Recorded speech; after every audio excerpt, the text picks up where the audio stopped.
What's happening, fam? L.A.R. movement still moving.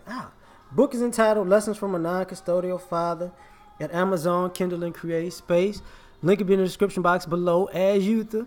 As usual. Wow, I'm saying Luther because I'm listening to Luther. This video is entitled Your Checklist Soulmate. I'm trying to get these two out of here real quick before my Wi-Fi forsakes me again. Here's the premise of this. People are out here waiting for love. Ain't that right, Luther? Get the love that you've been missing. Sometimes love can take a long time, but your ass can't wait for love because you got a checklist soulmate. And your checklist soulmate is the person that fits all of the things in your checklist but doesn't fit your soul. If they do this, if they this, if they this, if they this, if they this, if they this, if they this, if they this, if they this, if they this, if this, and this is and this and this, whip it, whip it, whip it. If they all of these things, I'm in love. But you don't fucking know them. You never got to know them. They fit your checklist, not your soul. And the people that fit your soul, might not fully fit your checklist. So you might dismiss your soulmate because your soulmate don't fit everything in your checklist. And you might chase your checklist and your checklist don't like your ass because you don't know, you don't get to know, you don't give a damn about the soul of the person that's your checklist soulmate. What am I saying? You know what I'm saying. Let's get into it. We'll do this, men, women, let's get it. With love. Okay, now, you ever thought about it? You know, the guys say she gotta be a certain shape, a certain height, a certain weight, a certain body type, sometimes a certain complexion. She got to have a certain kind of hairstyle. You know, she got to fit all these. She got to be from this kind of household and this kind of neighborhood and this kind. And then she's perfect for me. Mind you, I got to throw this caveat in there real quick. If you make a checklist soulmate, 9 times out of 10, you are not the caliber of person that your checklist soulmate is. So you asking for more than you bringing. Okay? So she got to be all these things.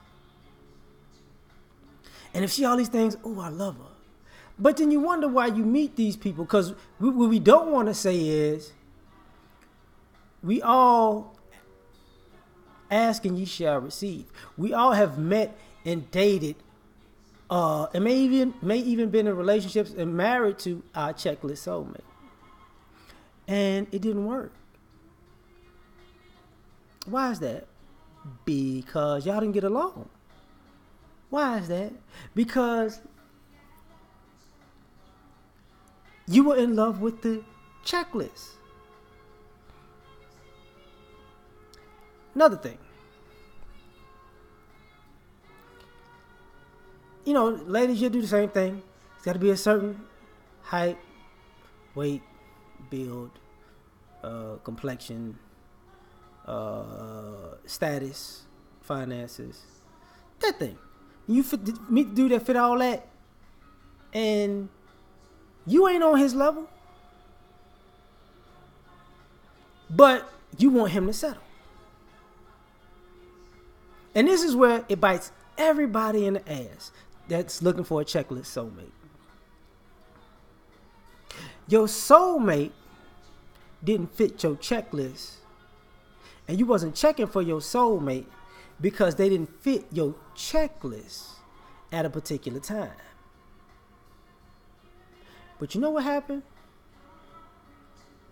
That soulmate of yours, over time, started, damn, wait a minute, they did that? Oh, they did that? Oh, they like that? Oh, check. They started actually, everything that they wasn't in your checklist, they became everything in your checklist. And now you want to look at, you are so sexy to me now. I don't know what it is. They know what it is. You wasn't checking for them when they didn't fit your checklist. Now, you could have got along with them. That could have been your friend.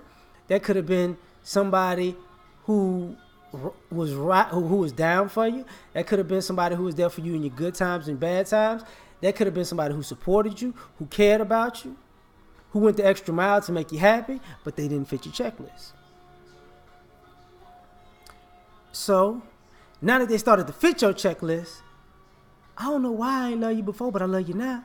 But see, they know you. They know you. And I'm just saying this for the ones that actually moved on, but is still single. But see, there are other people who you wind up seeing that your soulmate moved on to another person, and they started fitting that checklist, and you feel like you got left out in the cold. You know, I ain't talking, you know, but I can get into that one, but let's do the other one first. So what happened is they became all these things. And now you over there, how the hell?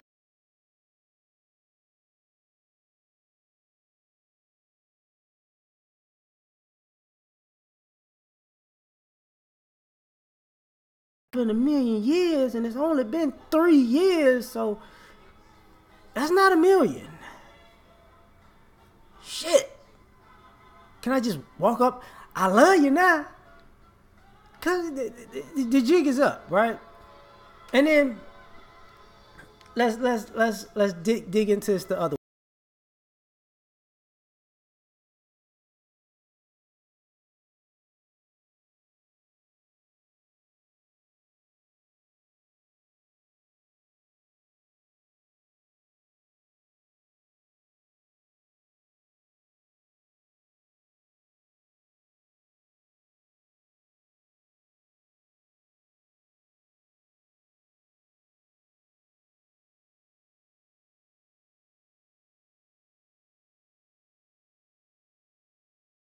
Sense of humor, can handle adversity, will be there for you in good times or bad times. You cared about all this superficial shit, but you mad at them because they don't have all of this substance. But you wasn't looking for substance.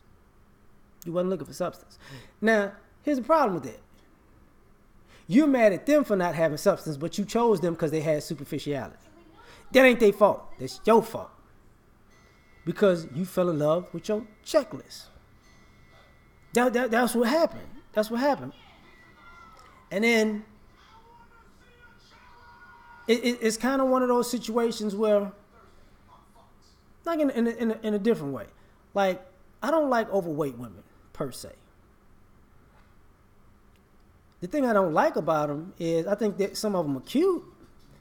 But if I'm active, I don't like if you just get me to work out with you and train me, and you get, no, I'm not getting up and dragging you to the gym. I'm not getting up and dragging you to run. I'm not changing your whole diet. I'm not waking up at 12 a.m. and telling you to put down the ice cream because I just gotta eat it. No. And see, that's the issue with the checklist stuff. Because what you never asked yourself is, how much energy are you going to have to put into maintaining your checklist relationship? Because now you have a checklist soulmate from your inner superficiality, and you want it to look a certain way to the world. See, your checklist soulmate isn't about you actually having somebody that you can work with, love, and create a loving environment with. It's about keeping up with the Joneses and stunting on people. So of course it's dysfunctional.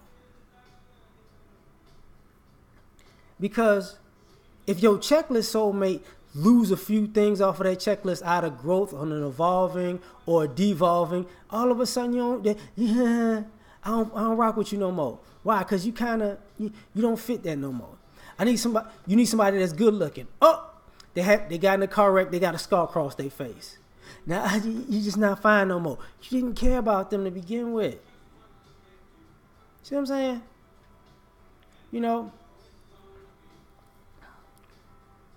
I need somebody who's more who makes my social media profile look like it's popping. What about the person who? But you want to stay off of social media and keep our relationship private and it's fun that way. But I ain't rocking with it because I ain't getting likes for it. That's that checklist shit. You know what I'm saying? And then when you realize, you know, what you did, for a lot of us, it's too late. It's too late. Because if you notice, people's checklist changes and evolves with age. And it usually evolves from superficiality to substance. And what happens is, excuse me, you look at all the people you chose on your soulmate, on your checklist soulmate. You look at all those people and you see how superficial they was, and then when you evolve and you're looking for substance, you look at all the people that you looked over, and you realize what the common denominator was you and your mentality. So we out. Peace.